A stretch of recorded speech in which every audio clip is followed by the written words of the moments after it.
আজকে আবার উপসর্গ আনছি। এটা হচ্ছে বিদেশি উপসর্গ। এটা দিয়েই আজকে শেষ করব উপসর্গের উদাহরণের পর্বগুলো। কতগুলো ফার্সি, আরবি আর ইংরেজি শব্দ বাংলা শব্দের আদিতে বসে উপসর্গের কাজ করে।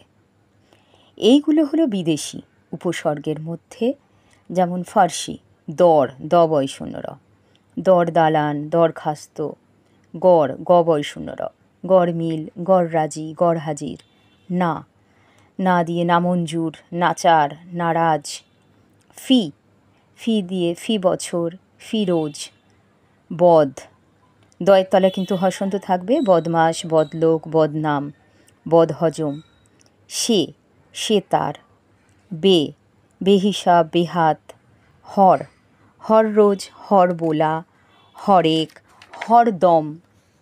এবার হলো খাস, খাসমহল, খাস কামড়া, ব কলম, বনাম ইত্যাদি।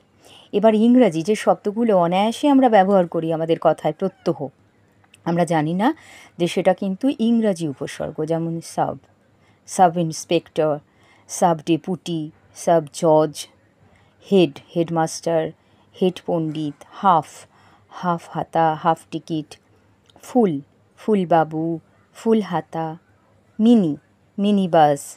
যদি এটা বাক্যের মধ্যে দিয়ে প্রয়োগ করি, কলকাতার বিভিন্ন রুটে মিনি বাসের পারমিট দেওয়া হয়েছে। মিনি বাসে মিনি হলো উপসর্গ।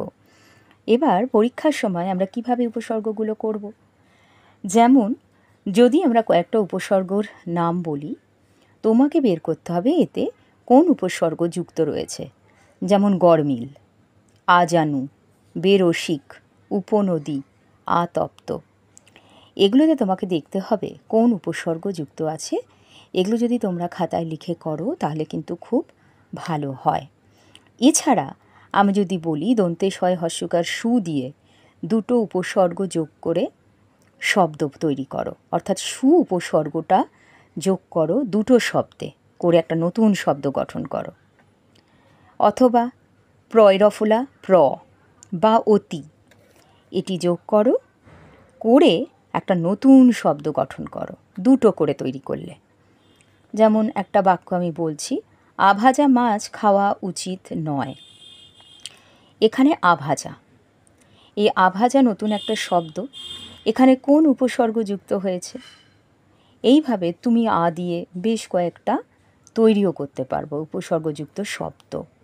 ঠিক আছে, আজ এই পর্যন্তই। সবাইকে অনেক অনেক ধন্যবাদ।